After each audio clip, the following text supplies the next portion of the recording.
If your stress had a voice right now and it wasn't allowed to use work or money as an excuse, what would it actually be complaining about? So we've spoken about stress before. We want to go back into this topic because it's quite prevalent. And you guys clicked on it as well, which is good. Yeah, so that's why we're doing it. Why am I always stressed? Without work and everything else, like what internally am I stressed about? Or do you want me to answer it with the real reasons, which are work and money? Yeah. So do you think those are the go-to for most people, work and money? I do. I think the lack of money in people's bank accounts causes stress because you need to earn money. And then because earning money becomes a necessity, going to work becomes stressful because you know you have to perform. And because you have to perform at work, then the chill time that you would otherwise have isn't chill because you're stressed about all the things you need to do at work to make sure you can earn money to pay your bills. So if we removed work and stress, we would have work and money, we would have nothing to be stressed about. I think it'd be more personal things. So family dynamics and relationships. So are we wasting time stressing on work, money? No, because it is fundamentally seated in like reasonable things to stress about. Like you do need to earn money so you can afford a place to live, so that you can afford your bills and whatever, right? And to do that, most people get a job. But the stress comes where you think my paycheck isn't going to be guaranteed, or my paycheck, is dependent on me hitting certain goals, and maybe there's an additional stress on the fact that most people sign themselves up for financial obligations that they just should never have, like car payments, like houses that are too big and mortgages that are too high. Like there's so many extra subscription services to like Netflix and Prime and TV streaming. Do you think people cause more stress for themselves by trying to status symbol? Absolutely. By showing that they've got the brand new Mercedes on finance, but it looks like on paper they're doing really well. Yeah, all having a Mercedes on finance says to the world is you're a dick. Or says to you. Because I know you don't agree with car finance. I personally don't either. No, if somebody owns a Mercedes and they've bought it with money that they've earned, not on finance, I have a tremendous amount of respect for them and the car is very cool. But the people who are on finance that have bought the car have cheated their way there. And what that means is you removed the whole idea of like, this is a reward for hard work.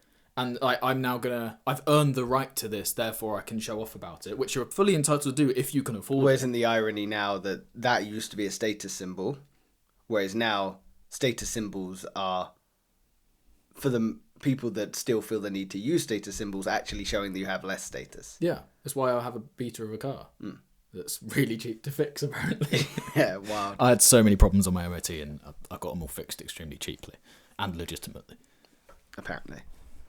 So yeah, why are people always stressed? Long-term pressures like high demanding jobs, financial issues. Those are the go-to, aren't they? Let's face it. Money, job. Comes with life to a degree. Yeah. Can't get away from it. But strained relationships, whether that's... Strange relationships. Strained. I mean, you're a strange relationship and you're stressing me out.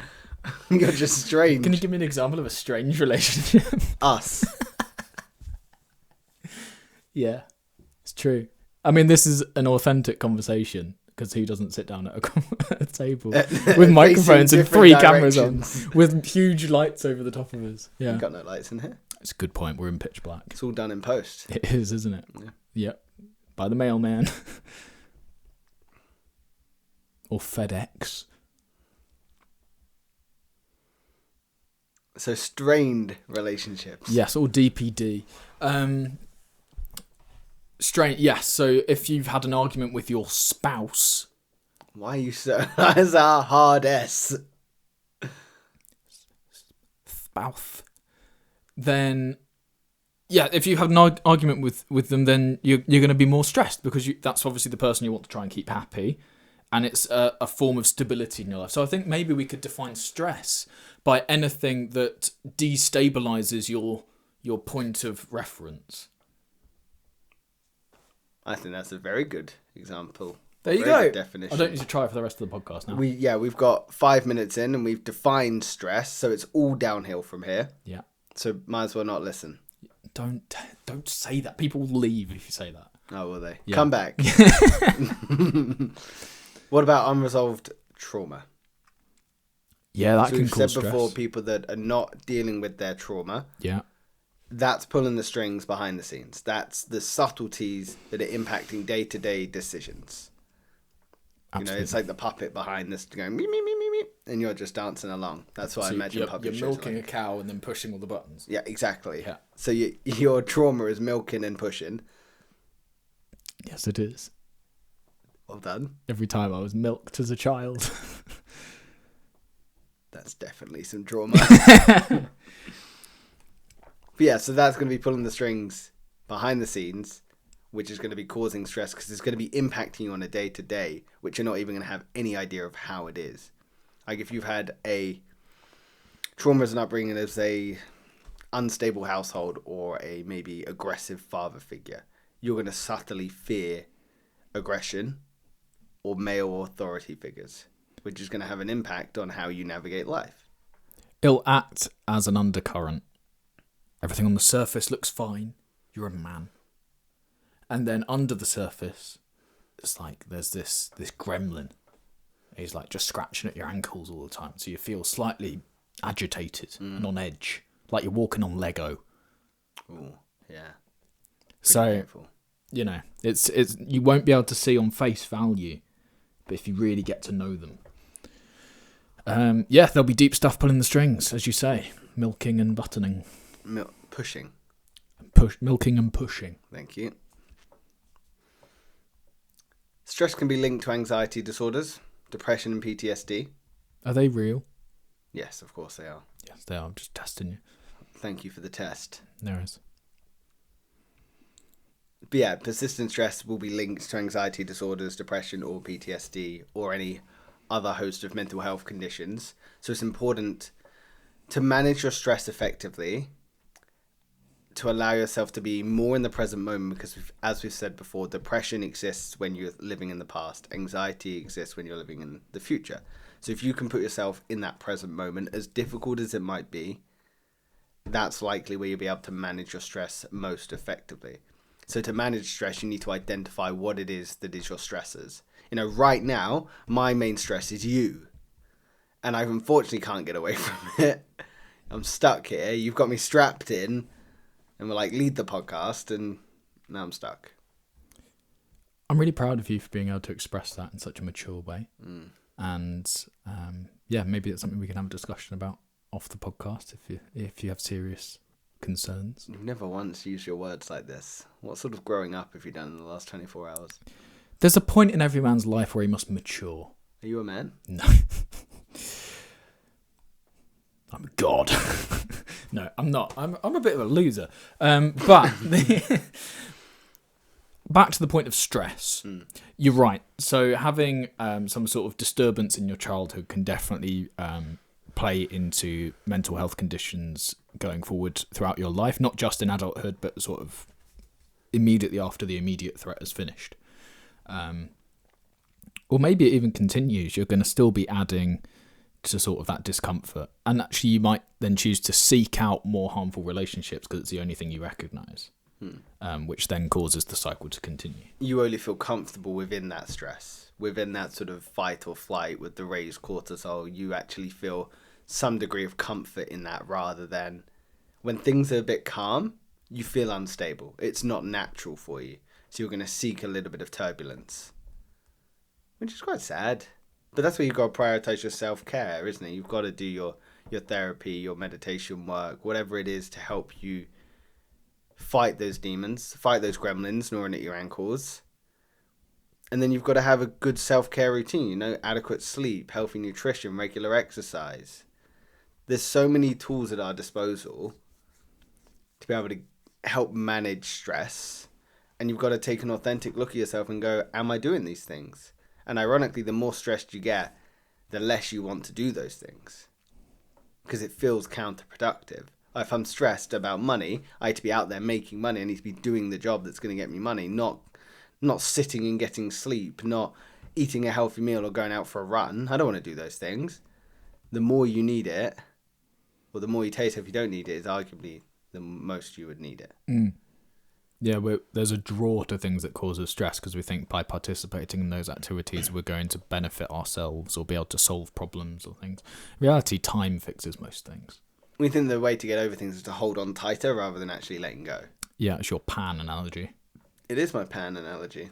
Or Yeah. the drinking poison analogy. We should probably say saucepan Saucepan. rather than pan because all the Spanish people are thinking we're talking about bread. How many Spanish people do we have that listen to us? I don't know.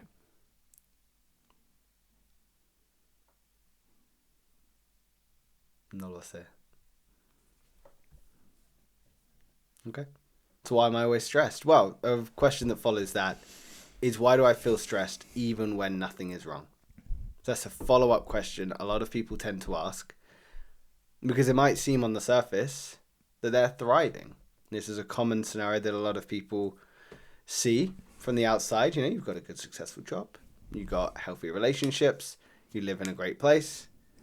You look after yourself. You've got nothing really to be stressed about. And sometimes that's the narrative you can feed yourself. But stress doesn't care about that. No, and I think there's a number of reasons why. My brain immediately jumped to, if everything is actually fine, humans like progress towards something. So if life is genuinely comfortable, you'll actually feel uncomfortable because there's nothing pulling you forwards. You're not working towards it. You're not building anything. Humans are builders by nature. We've got to be working towards a goal, accomplishing things, having some level of fulfillment. Whereas if everything is fine financially, everything's fine and stable in your family, then you're not necessarily building something that's fulfilling you. That's a really interesting take. So you're almost... Most people's minds might suggest that if they're feeling stressed when nothing is wrong, they might go, maybe it's like anxiety or subtle triggers or poor nutrition, poor sleep. And don't get me wrong, we'll probably touch on those after, but you're suggesting it's almost the counter. It's, well, do you have a goal? What are you working towards? What is your reason for getting up in the morning? What's your why? Have you got a clear defined why? You know, as you said, we love to be working towards something. And when you're not, that's when you can start to feel a little bit lost. Start pulling at threads that don't need it. So that's a really interesting take. So do you think we need something to be working towards then? Absolutely. It's awful when you don't have something to work towards. Hateful. You feel a bit untethered. You do. Well, you feel completely untethered. You're clasping for any rope. An example is when I hit 100k subs and everyone was like, "Oh, you're doing so great! You've got such a great life. Like you've hit your subscriber goal like a year early, and you're earning money, and you've got a girlfriend, and you've moved out of your parents' house. Like everything's going great for you." And I'm like, "No, because I need to work towards that next goal." So you're feeling stressed at the absence of a goal. Yeah, and like it's easy to sort of put things on that, like, oh, I'll be happy when I get to a certain amount of money per month, or I'll be happy once I have achieved this status in our relationship, or we've bought this house. The reality is none of that really matters, because the only reason they matter is because they're a goal. Once you've got them, you then need the next goal. Would that not make life feel hollow? And I'm only playing devil's advocate because I agree with you. I agree we need goals to be working towards, both on a micro and a macro level. We need big goals, we need small goals. We need personal goals, we need relationship goals. We need goals. That's how we thrive, that's how we grow, that's how we become better. I agree with you. When I play devil's advocate, does that not make life feel somewhat hollow if you're always kicking the can down the road of actually enjoying a win? I don't think people actually enjoy wins. I think that's a lie. You enjoy it for the first 5 seconds, but that is incredibly fleeting. It's the process. If you don't love the day-to-day process of it, then your day-to-day life is miserable. So it's accepting the fact that, you know, you're working towards this goal. It'll be a yes moment when you get it, and then it'll be, right, what's the next goal? And then it's working towards that, and then you get it, and then it's working towards the next goal. Something we said a lot in actually our early days of Beneath the Noise, which is the goal is almost secondary to the pursuit of it. You need to love or be most aligned with your why and want to get up and do the thing every single day, because that's where the happiness comes in. It's that pursuit. If you don't love it, you'll likely drop it. if you don't love the wins, the losses, the highs, the lows, you'll likely drop it.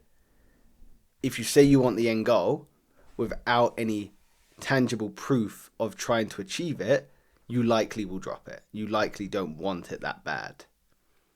Something we used to say again, with the pursuit of the thing is where the happiness is, not in the achieving. So I agree with everything you're saying. So maybe people are feeling stressed because they have an absence of orientation. Yeah. Do you feel like you have an orientation at the moment? Yeah, I do. I'm striving towards sort of making better videos and to making better thumbnails and like trying to improve all the stats and all the video. Like I find that really interesting and fulfilling. So I'm just going to do more of it. It's like I've reached happiness. I just like now the only thing that's going to keep me there is by continuously doing things that make me happy, not by stopping just because I've hit a goal. That would be boring. It also seemed a bit, not pointless, but unless the goal was sort of a bit more outcome based, I want to run my first ever 5K. That to me seems like a tangible, well, you've done it. Great. You can stop. Like, of course you can. You've gone from not being able to run to suddenly you've run 5K. Good on you. The time is irrelevant. Well done. You can then go, well, I could make it better. Do I want to get some time off? Do I want to be able to run 10K? Do I want to eventually do a marathon or a half marathon? But some goals, like you say, you need to have that little bit of extra juice. So, okay, well, I've hit this. You did. Hey-ya! I've hit this goal. So now I need the next thing. I need that extra special sauce, that extra juice, that extra milking and pushing.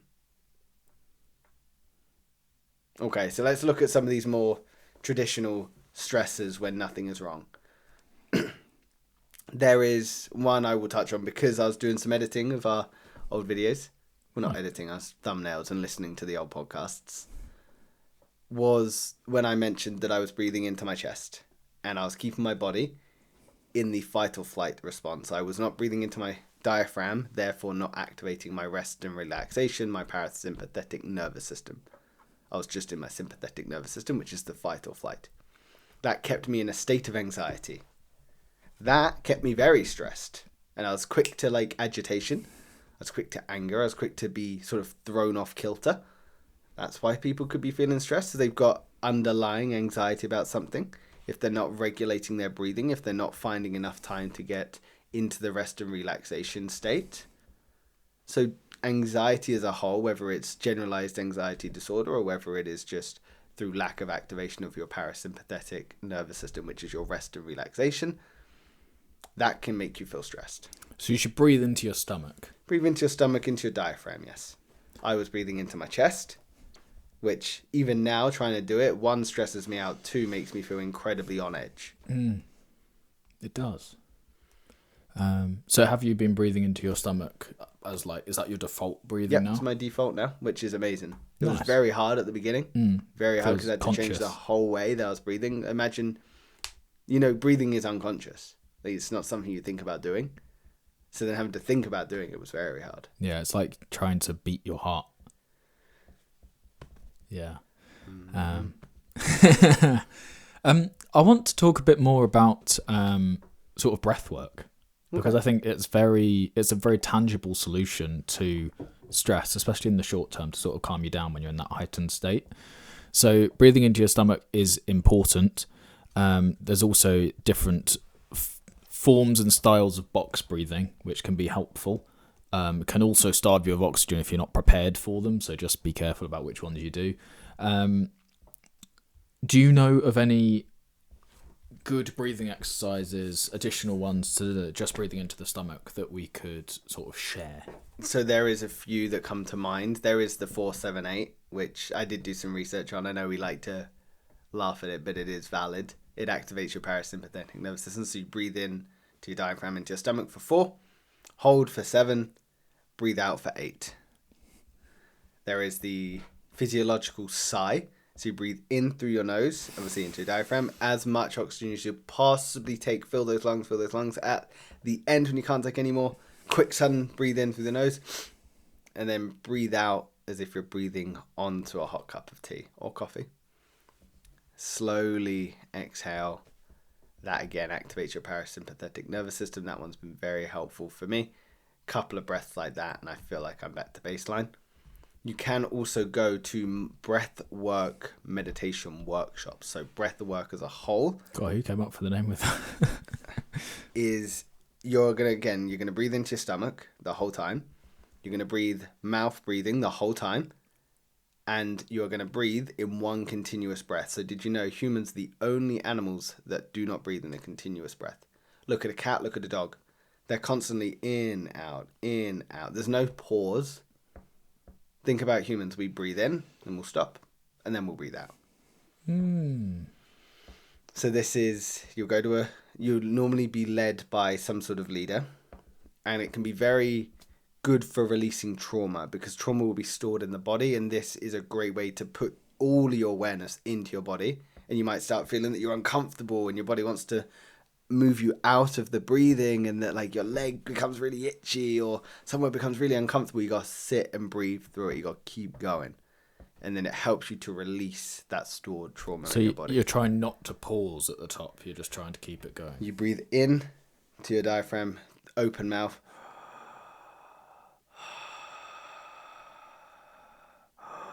Constantly, no pausing, and normally they're like 45 minutes, and that is tough. Yeah, real tough. Anything for 45 minutes is tough. 2 minutes tops normally. And then normally as well, if it's a good leader, in my opinion, they will have music as well. So the beginning will be very chill, and then it starts to sort of build you in, and then it will come to some sort of a peak to help you sort of stay in it, and then it will settle off.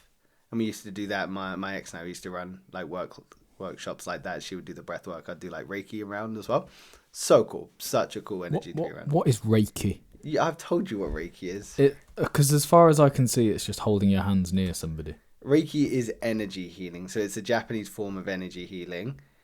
So Reiki is Rei is like universal higher power, and Ki is life force energy. So it's laying hands directly onto people, and then it allows, you can move people sometimes. It's about just channeling energy through you into them. And there's like key principles, which is like, just for today I will not be angry, just for today I will not worry, just for today I will be grateful, just for today I will work honestly, just for today I will be kind to every living being. So Reiki is a principle, but it's an energy healing technique.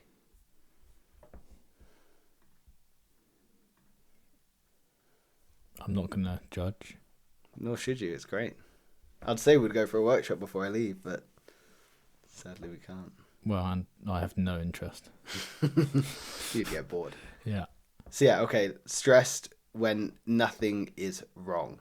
Again, as we mentioned, if you've got unresolved trauma that's pulling the strings behind the scenes, that's going to leave you in maybe a subtle state of stress, constantly maybe heightened.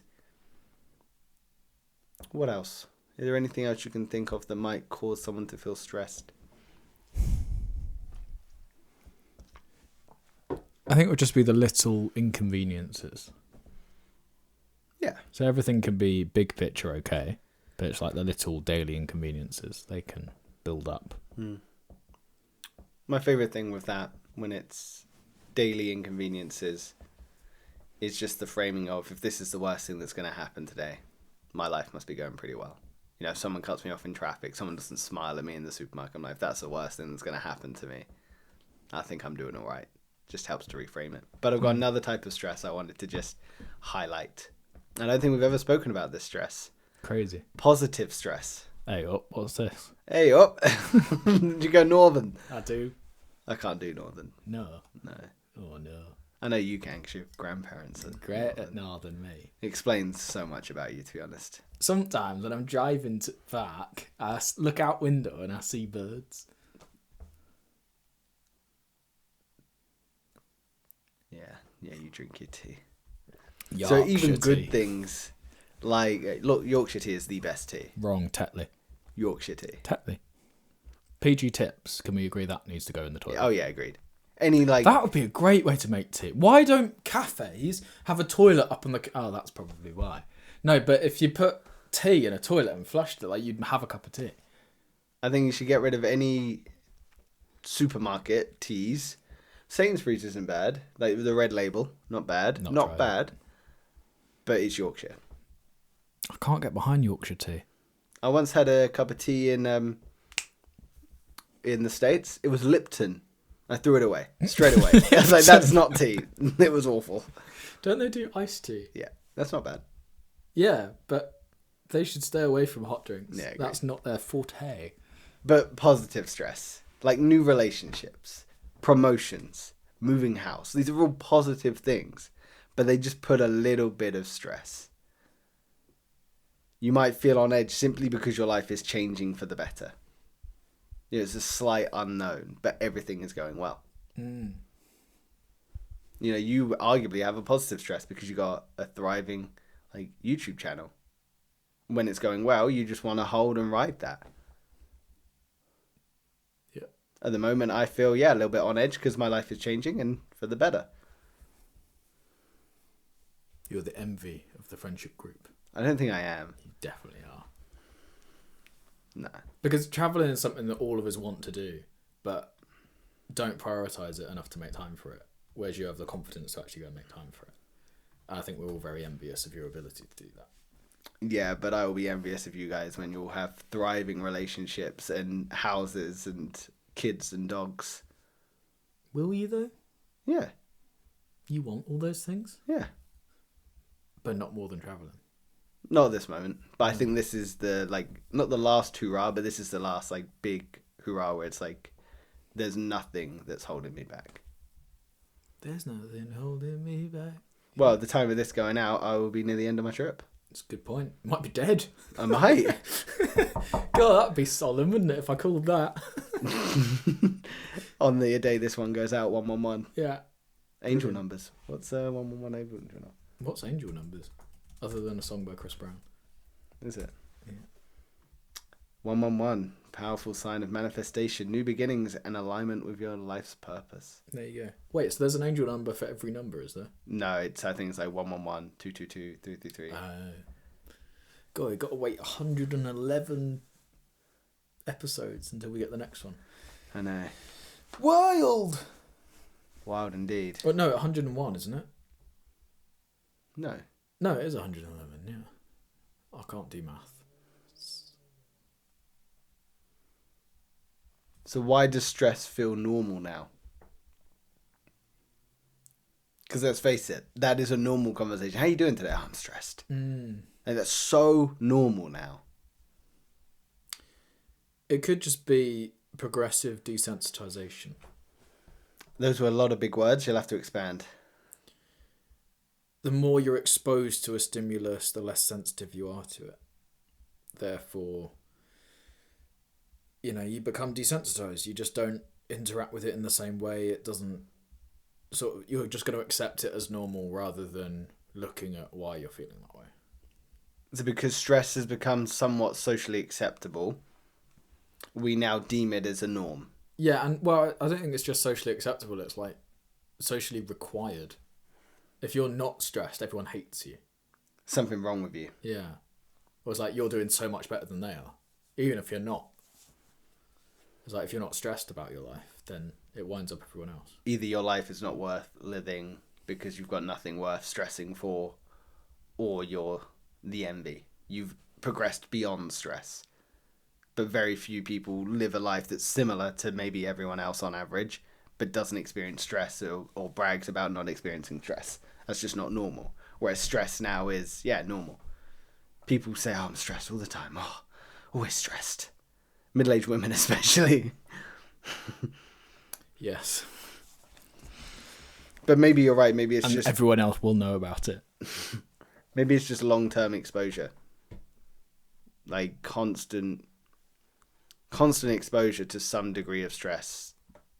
Whether that's, financial, work, whatever it is. But it's Biblical. almost sorry? Biblical Stress, exactly. I'm always worried about when the next plague's coming in. or Bible. Bible number 2 coming soon. Who doesn't make the most successful book ever? and not give it a sequel. Old Testament, New Testament. It's all in one book now, though. So like, it's like you're just buying that. It's like you need a follow up. Like, what happens after Jesus rises and goes up into heaven? Like, I want to know what happened when he gets there. You know, you've just set up this great place that apparently should be the envy of everyone, and you don't tell us what's there. I think you found the niche there, mate. Become an author. I'd love to be an author. Chronicles of Jesus. Yeah. Like, does the devil ever die? Like, we've introduced a baddie, and we've not slain him. There's so many like different plots you could go down. What? God damn. Okay, stress feeling normal. Talk to me about that. Maybe it's accumulative as well. If someone is not ever dealing with their stress, it's just going to pile up and compound.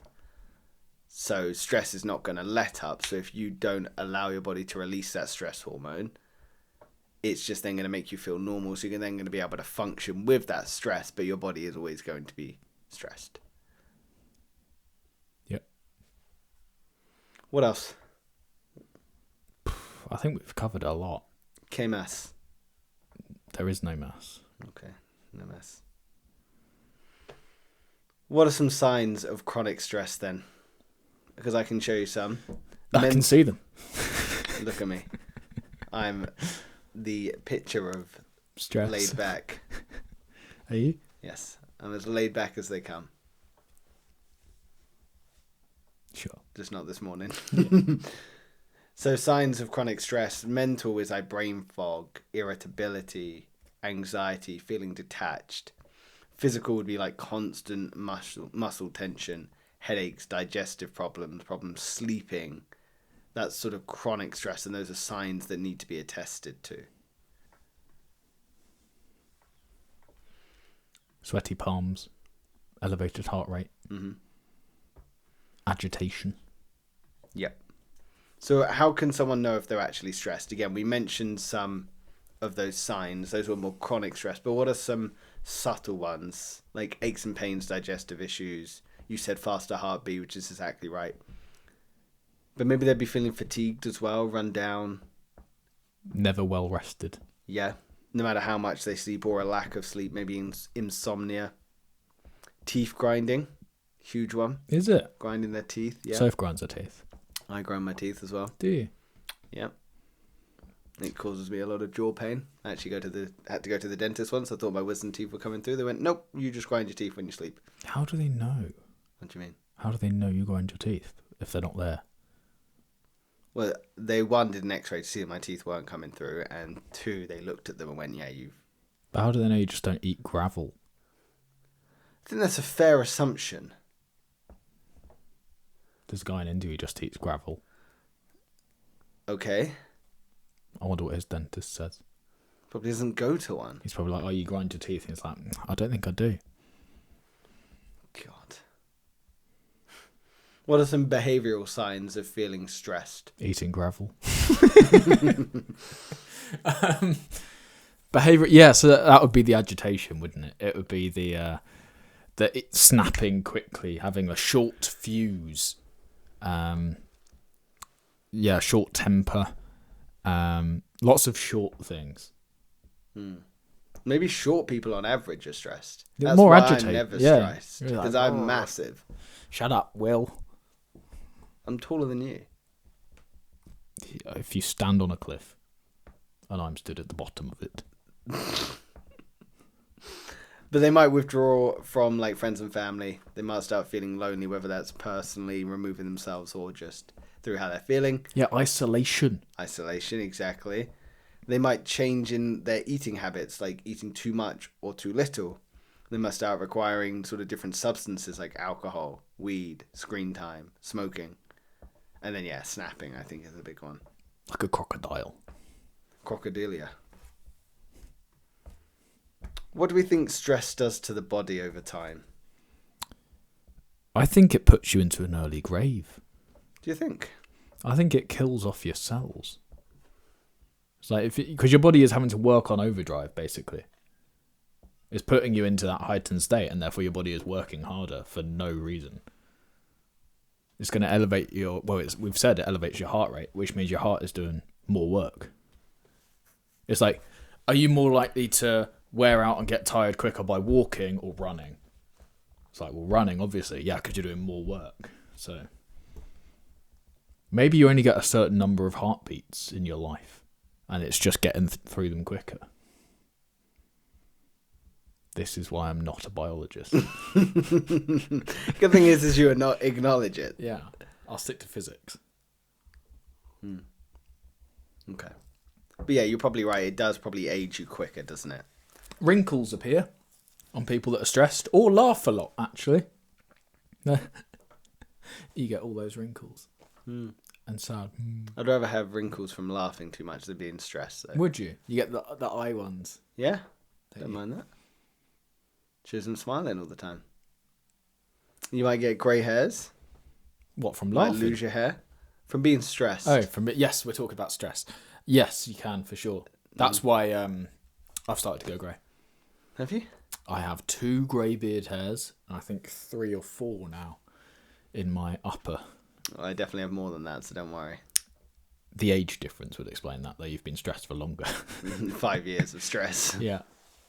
But yeah, it's gonna sustain. If you've got a higher blood pressure for a long period of time, your heart rate's gonna weaken. That heart muscle is gonna contribute to sort of hypertension, heart disease, and increased risk of stroke, like you said.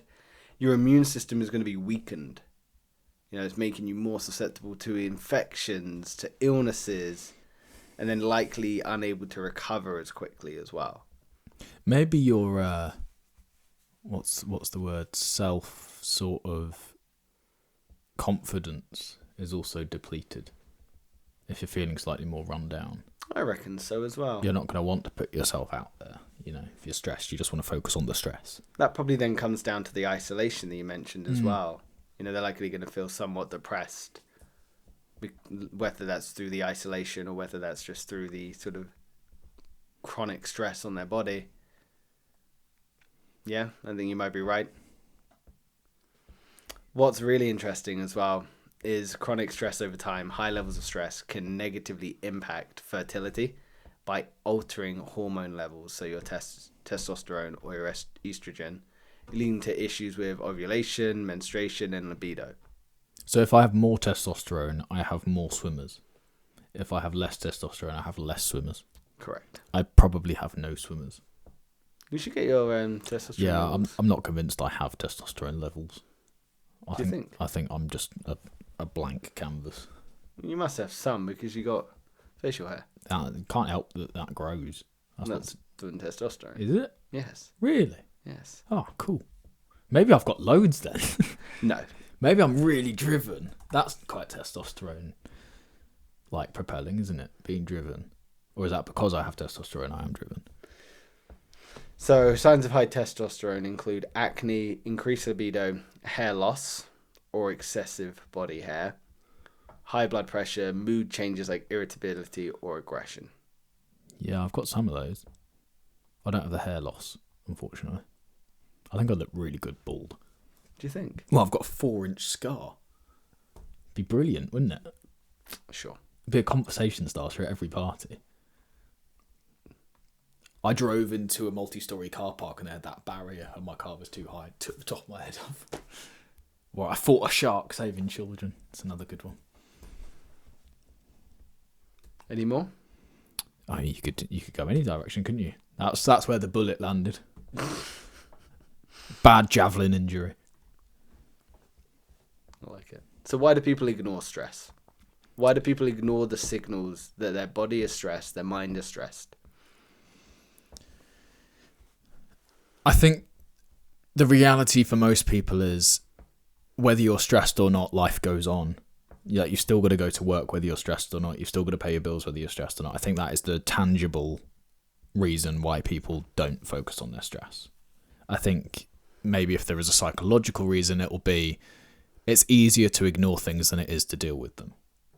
And that would be that reason. I suppose as well, if you ignore it or don't face it, it just, like we've said before, it becomes the new normal. your body becomes accustomed to that level of stress, for better or worse, you'll then learn to function at that sort of raised cortisol, slightly higher level of sort of fight or flight, and just becomes standard, doesn't it?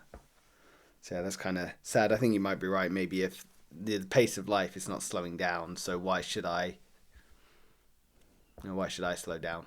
And we've seen the people who have slowed down in their lives, and they're worthless people. Whereas some people slow down and it doesn't benefit them. Some people slow down and it does so much for them. Other people keep pushing and it does terrible things for them. Other people keep pushing and it does amazing things for them. So I suppose it's just knowing yourself well enough to understand when to push and when to take a back step, but to not be constantly taking a back step or constantly pushing. Because a little bit of stress is good. A little bit of stress keeps you safe. A little bit of anxiety keeps you safe. So you know not to do sensible or unsensible things. Yeah. Irresponsible things. I was going to say, when I left accountancy and was unemployed, I missed the stress. It felt like, what now? I just breathe. I think you might be right. I've experienced something similar when I've been in sort of idyllic beaches across the world. I've said this before, and some people get it, some people don't. The people that get it are normally those that have been there. It's like paradise gets boring. So there's only so much of just sitting and chilling and surfing that you can do before you're like, what else? You needed to enter a surf competition. Oh God, no, I'm not that good at surfing. Well, that would give you a purpose to surf. Yeah, maybe. Take up skimboarding.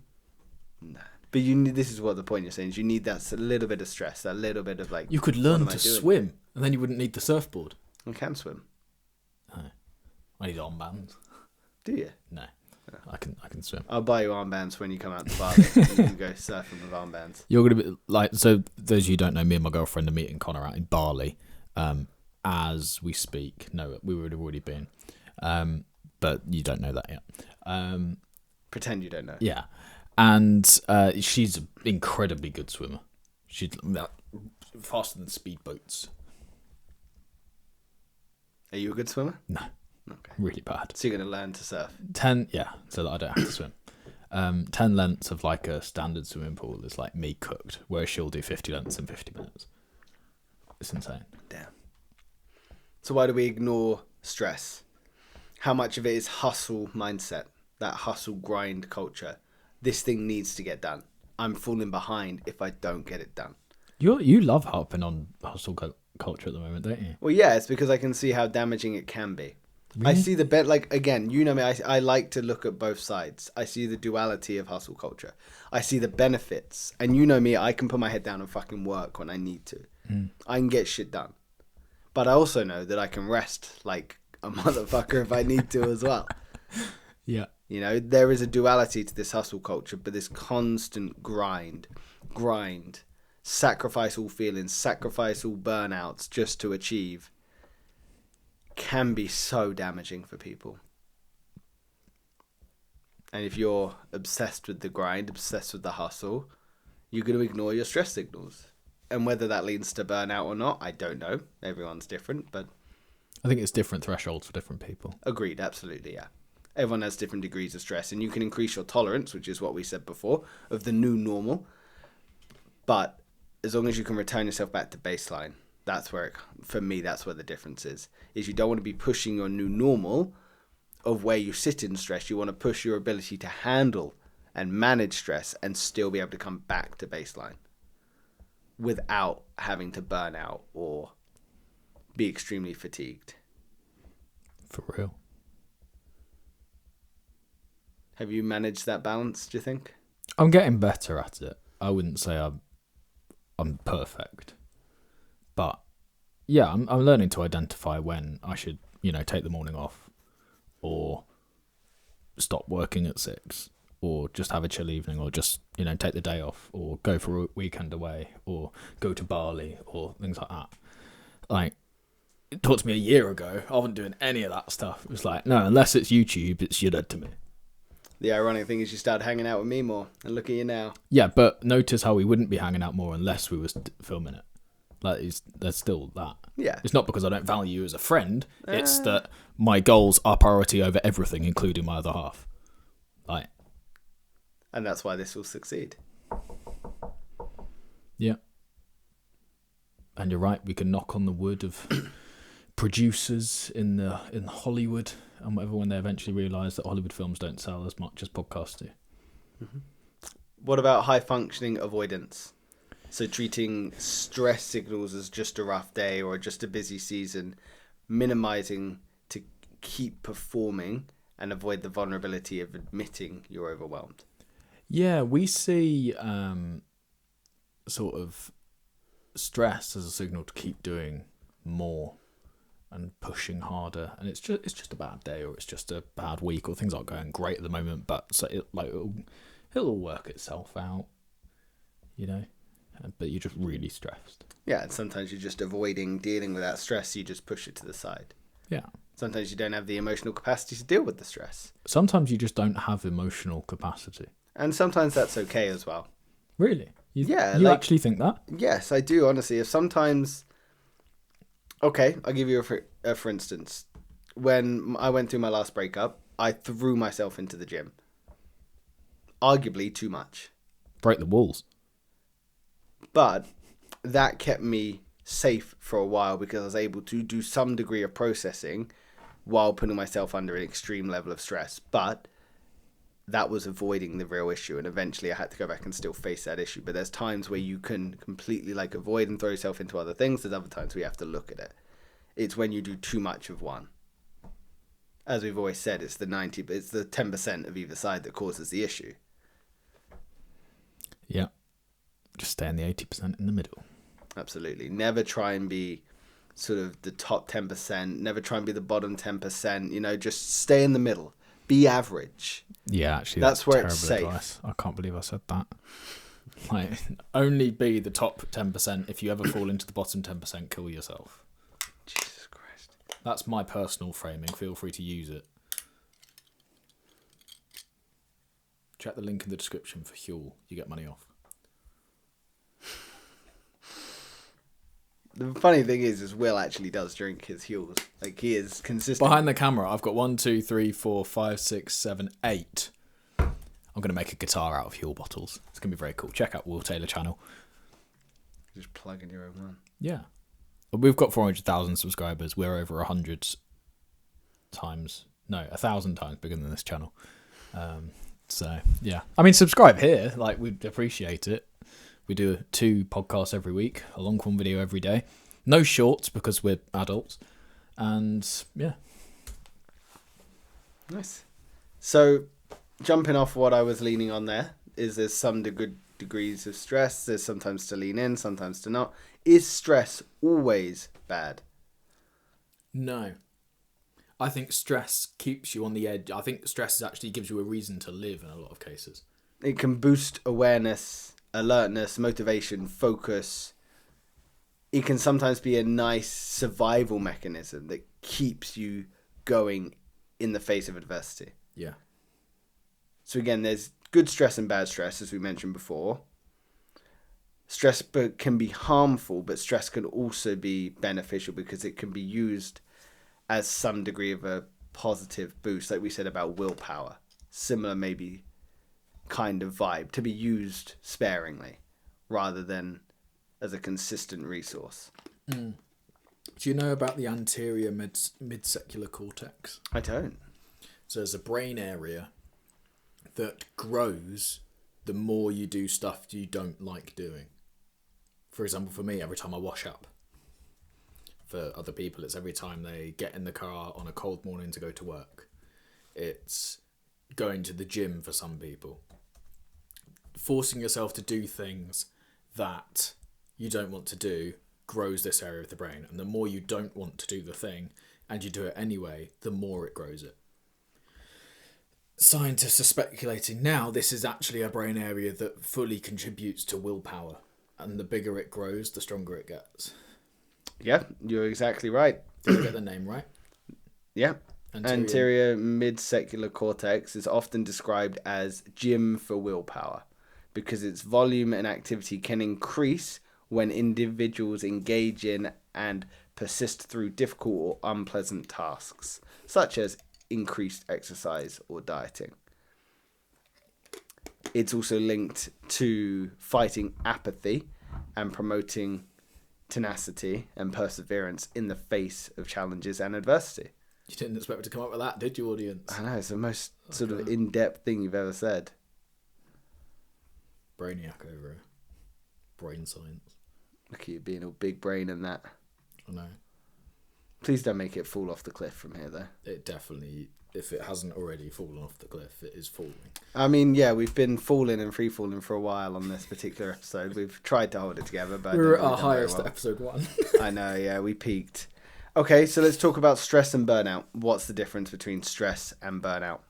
Stress is the feeling of needing to do more. Burnout is your body shutting you down for yourself. Do you think stress is the feeling of needing to do more? Or is that just how you interpret I think it's stress? how most people deal with it. Stress. Okay, maybe stress, as I say, is the removal of stability. Yeah, I think stress is a signal to be attested to. Whether it's in that particular moment or whether it is, no, I acknowledge I'm doing a difficult thing, but I understand I need to push through. At some point I will attest to that stress. I will listen to it. I will manage it. But right now I'm pushing through. So I've got a few different here. I want you to guess. People at home as well can do it. Stress versus burnout. So this is duration. You got to tell me whether this is stress or whether it's burnout. In regard to duration, temporary and situational. Is that stress or burnout? In regards to duration. Burnout is temporary. No, so stress is temporary and situational, whereas burnout is chronic and persistent. No, it's not. If you're in your burnout, it's chronic and persistent until you deal with it. Whereas stress... Oh, okay, yeah. Fair. Energy levels. Stress. Is it either hyperactive and high adrenaline, or is it complete energy depletion? Hyper energetic. Yeah, of course it is. Burnout is complete depletion of any resources you have. Emotions. Is stress urgent and anxious, or is it empty, detached, and numb? Urgent and anxious. Correct. Motivation. Overengaged and frantic, disengaged and given up. Which is which? I wouldn't necessarily say it's either, but overengaged in this Is motivation. stress. Is it? Was stress or burnout? You said motivation. You said motivation. No, I said overengaged, frantic, disengaged, given up. Before that, you said motivation, I swear. Oh, yeah, so that's the motivation. So that's the whether it's giving you motivation or not. Right, yeah, okay, cool. Okay. This is really hard. Is it? Yeah. Okay. So how do you deal with this? The recovery for it. Quick rest / breaks or requires long-term intervention? Requires long-term intervention is burnout. Yeah, of course it is. Physical impact. Either heightened alertness or chronic exhaustion. Chronic exhaustion is burnout. Obviously. Mental state. Racing thoughts on one side or mental fog, inability to focus. Yeah, stress and then burnout. Yep. Work attitude. Cynicism and detachment. Urgency to prove oneself. Stress is urgency to prove oneself. Yeah, exactly. And then social impact. Withdrawal and isolation. Need for support. Withdrawal and isolation is burnout. Yeah. So stress is like a heavy workload you can carry with effort. Burnout is when you've carried it so long, you've dropped the load and now cannot move. So stress involves too much pressure and burnout involves too little motivation or care to respond. So stress can be managed with breaks, time away. Burnout requires addressing the underlying chronic causes and often needs significant rest or systemic changes to be able to get out of that burnout. Burnout will likely need sort of therapy, medication, significant time off, address the systemic issues. Burnout doesn't require medication, it just requires time off. I agree it doesn't require medication, but that is a... Same as depression and anxiety. Before you allow yourself to take medication for anything, come off social media. So how do we know when stress becomes burnout? Because you won't leave your bed. Burnout is the complete depletion. Mental and physical, emotional, spiritual exhaustion. If you can still get up and go to work, you're not burnt out. Yeah. Do you think burnout is overused? Yeah. People say they're burnt out. Because people like show it off. It's like, I've never shown off the fact that I'm burnt out. It's like, Do you think it's something to be proud of, being burnt out? no, No, it's not. it's a goal, but it's I don't not, think it's a goal. not something to. Well, I think when you're in your 20s, you should find where your limit is of burnout. Where, like, how much work does it actually require for you to burn out? And if you haven't hit it yet, you need to do more, whether you want to or not, because you need to find exactly where that line is. Once you've found it, then you want to only ever push yourself to about 80% of that and stay there. What you're suggesting there is prove to yourself young and early that you can do hard things. Yeah. So that way when you need to do hard things as you get older, you've got the proof that you can do it. Yeah. And you know your limits to not overdo it. And you probably do want to do young things when you're older. What? Nice. Jeffrey Epstein, for example. Jesus Christ. How the world is not more outraged about that, I have no I know. idea. Well, everyone's kicking off about it online at the moment. We need to do an episode on Jeffrey are Epstein. not Not only because it would be qualified. trending and would do really well for us. So if there's a way we could build in psychology of like child rapists or something, that would be a really good episode. It would do really well, and especially if we use Epstein's name. But we'd need to put that out next, so that it's current. I don't feel qualified to talk about that. I do. Let's go for it. No, we don't need to be qualified. You just need to state fact, and you can pull up all the facts on there because they've just had another release of all of his stuff. They have, yes. Yeah, it's really interesting. The lies coming from the FBI are insane, and also the head commissioner or something related to Donald Trump is also mentioned like loads and tried to like hire children and fly in children. Like he was involved with it as well, and Donald Trump promoted him into that position. It's like, and Donald Trump's obviously all over it. Mental. It's crazy. And the thing is, because we're in the UK as well, we can't get extradited. Not extradited. What's the word? Extradited. Extradited to the US to be arrested. Yeah, but I think you can from Extradition. the UK. Probably. We need to make this podcast in. We're actually based in Panama. There you go. Now we're fine. We can definitely be extradited in Panama. No, Panama's a non-extradition country. Oh, okay. Mexico, you can. Yeah. So why do we glorify being busy? If we're talking about rest, stress, burnout, why do we glorify being busy? Why is this now something that is like a badge of honor to be worn? I think it always has been, and I think it comes back to the idea of when you're working towards something, you are useful. So you're showing off to other people by saying, I have a job, or what have you been doing? Oh, I've done so much today. It's like you're showing that you're being useful, you're doing things. So people are trying to signal status. I don't think it's actually done for that reason. I think that's the inference. It's what we're inferring. Yeah. But like humans are just comfortable when they know everyone's doing something. Like people sit down and do nothing, or take mental health days off work. Like, what are you doing? Nothing. You do not believe in mental health days. It's a waste of time. Literally a waste of time. I've never met somebody who's had a mental health day that couldn't have gone into work. The point is not about whether you can or cannot. The point is whether you're going to be optimal to be able to perform your job. If you need a mental health day from work, you're not in the right career. There should be no mental health days. If you ask for a mental health day, it should be fired on the spot. I disagree. It does more favours. Imagine you've had a death of a loved one.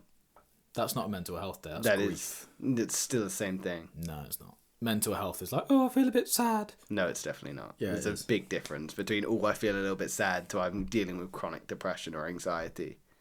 Yeah, Big you shouldn't difference. get days off for depression and anxiety. You definitely should. Why? Because they're mental health disorders. So? They're actual illnesses. Yes, so leave. Go and do a job that doesn't make you feel depressed. But if and someone had anxious. broken their leg and be like, I can't come in because I've broken their leg, Yeah, because they physically can't get there. it's the same thing. It's not the same It thing. is actually the same thing because that's a physical thing stopping you from being able to do it. And if you're mentally unstable or you're not feeling like yourself or you are depressed to the point where you want to end your own life, you're not stable enough to do the job that you're meant to be doing. No, so do a job that you would like to do. Sometimes it's irrelevant of the job. No, that's not true. It is. Not true. It is absolutely true, because some people don't identify themselves with their job. They don't care what job they do. Their whole identity is not wrapped around their job like you. I think...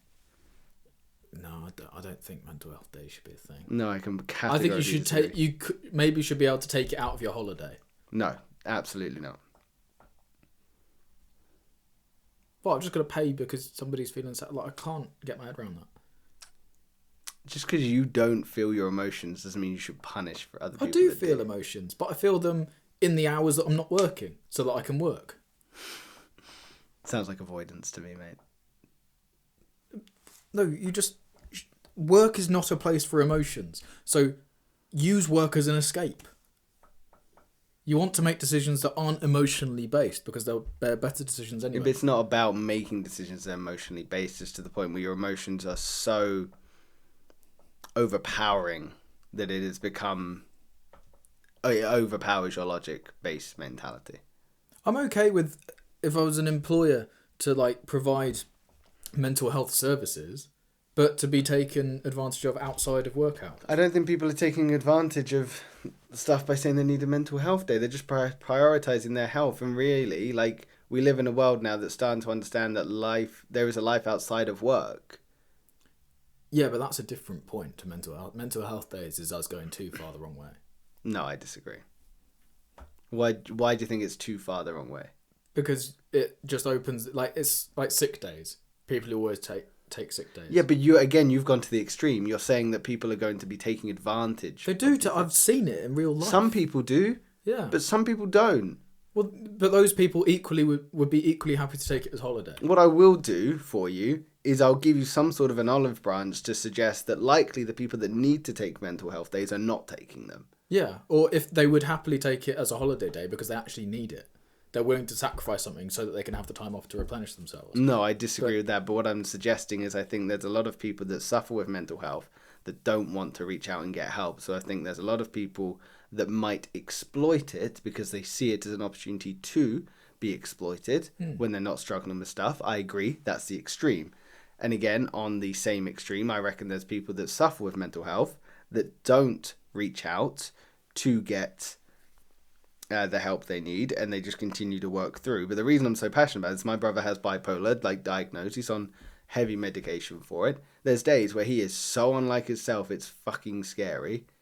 He needs days sometimes. And it's not because he's not a hard worker. But I wouldn't say that's a mental health day. I'd say that's a medical, like... Same thing, sickness. in my mind. That's sick day. He's just got a tangible proof there. Yeah, which matters. Yeah, I get what the point you're making, but there are people that maybe don't want to reach out and get the diagnosis or get the help they need. They just might need one day to get their head screwed on safe, and they've taken one mental health day per the year. They're not exploiting you. They're not gamifying the system. I think it should be unpaid. Mental health day should be unpaid. Okay. Because you don't generate income. Those, like, sick days shouldn't be paid either. I actually don't think holidays should be paid as well. That's ridiculous. Like, how is it? No, but what you're asking from the company is they're going to pay you for 12 months of the year when they're only getting 11 months out of you. It's like, that's a bad deal. Yeah, but you're coming at it from the idea of someone that's a business owner. So for people that are not... Okay, even if you're an employee, like, you can see how you don't provide any value when you're on holiday. Yeah. So, like, how can you expect to get paid? It's never sat well with me. Okay. What's been your key takeaway from stress, mate? Remove mental health days as a matter of urgency. Well, yes, but stress is something that you must pay attention to. Find the limit of how hard you can work early so that you don't get too far when you're in your 30s to 50s and you're more likely to have a heart attack. And then once you found that, only work at like 80% capacity so that you don't die early. Yeah, I like that. I'd agree with that. Because you'll bounce back from it when you're younger. If you try and find it in your 40s, you'll die. Yeah, you might get struck down. Yeah, no, I like that. I definitely understand the point you're making. I think it's something we both have tried to do when we were younger, is work as hard as we can. You've been a big inspiration in that, to be fair. not for the right reasons. What, in working hard? Yeah. Of course you have. You were working 2 jobs in COVID and I was only working 1. Like, how lazy am I? Yeah, valid. You were there before I was. Okay, You know? I see the point you're making. Okay. It was very inspiring. I've based a lot of my life, most of my confidence has come from basing myself off of you. Which is ironic because I have no confidence. Yeah, but because I only knew you surface level, I was just able to take all your surface level stuff and just embody it. Give it back. I won't do that again. This has been a weird episode. It has. What's been your last word, mate? I don't even want to do a takeaway. I just want to get this done with. Caribou. Caribou, indeed. I can't get out.